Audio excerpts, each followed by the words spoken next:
আজকে রংপুর ৪ এই কাউনিয়া পীরগাছা আসনে জাতীয় নাগরিক পার্টি এনসিপির শাপলাকলি প্রতীকের পক্ষে আমি এই জেলা প্রশাসকের কার্যালয়ে নির্বাচন সংশ্লিষ্ট যারা আছেন তাদের কাছে আজকে আমাদের মনোনয়নপত্র দাখিল করেছি।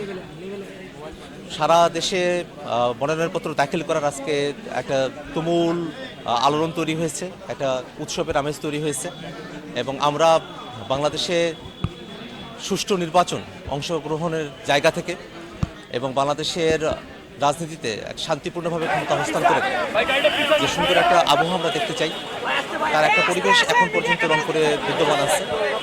কিন্তু সারা দেশে যে পরিমাণে বিগত সময়গুলোতে হানাহানি এবং মারামারির ঘটনাগুলো ঘটেছে, বিভিন্ন জায়গায় চাঁদাবাজি, সন্ত্রাসী এবং বিভিন্নভাবে খুন খারাপির ঘটনাগুলো ঘটেছে, এই খুন খারাপির ঘটনাগুলোতে এখনও পর্যন্ত কাউকে বিচারের আওতায় নিয়ে আসা সম্ভবপর হয়নি। আমরা সম্প্রতি দেখেছি শহীদ ওসমান হাদি ভাইকে খুনিরা খুন করে তারা পালিয়ে যেতে সমর্থ হয়েছে। তারা দেশের ভিতরে বা ভারতে লুকিয়ে আছে এবং তাদেরকে এখনও পর্যন্ত গ্রেফতার করা সম্ভব হচ্ছে না। সেটা জনমনে এক ধরনের আশঙ্কার জায়গা তৈরি করেছে। আমরা জনগণের নিরাপত্তা, জনগণের ভোটের অধিকার এবং শান্তিপূর্ণভাবে ক্ষমতা হস্তান্তরের জন্য এই অন্তর্বর্তীকালীন সরকার, বিশেষত নির্বাচন কমিশন, তারা এই সময়টাতে দায়িত্বে রয়েছেন। তারা তাদের সামর্থ্যের সর্বোচ্চ ব্যবহার করবেন এবং একটা শান্তিপূর্ণ প্রক্রিয়ার মধ্য দিয়ে একটা সুষ্ঠু এবং জনগণের অংশগ্রহণমূলক এবং ফ্যাসিবাদ মুক্ত একটা নির্বাচন তারা উপহার দিবেন।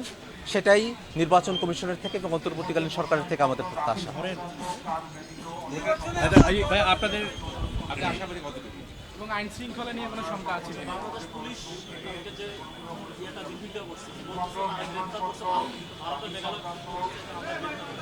সেটা ভিন্ন প্রসঙ্গ।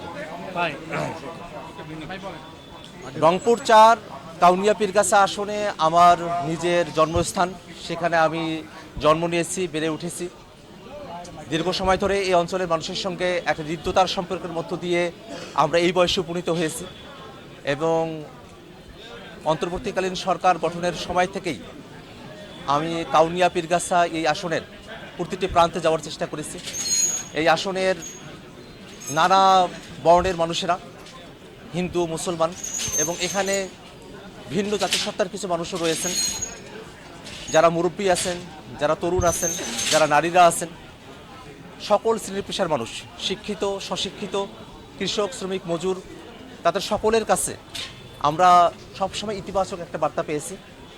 যেহেতু সমঝোতার মধ্য দিয়ে সামনে নির্বাচনে জাতীয় নাগরিক পার্টি এনসিপি আমরা অংশগ্রহণ করছি, সেক্ষেত্রে আমাদের শরিক সমঝোতার যে দলগুলো আছে তাদের সঙ্গেও আমাদের একটা ভালো ধরনের যোগাযোগ হবে।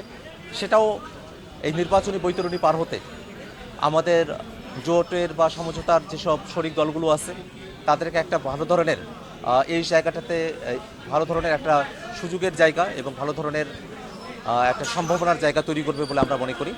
এবং এই কাউনিয়া পীরগাছা আসনে আমি আশাবাদী, ইনশাআল্লাহ আল্লাহর রাব্বুল আলামিন যদি কবুল করেন এবং এই কাউনিয়া পীরগাছা অঞ্চলের মানুষেরা তারা যদি আমার উপরে আস্থা রাখেন, শাপলাকলি মার্কার উপরে আস্থা রাখেন, তাহলে ইনশাআল্লাহ শাপলাকলি প্রতীকে বিজয়ী হয়ে কাউনিয়া ৪ রংপুর ৪ কাউনিয়া পীরগাছা এই আসন থেকে সংসদে বাংলাদেশের হয়ে প্রতিনিধিত্ব করবে ইনশাআল্লাহ।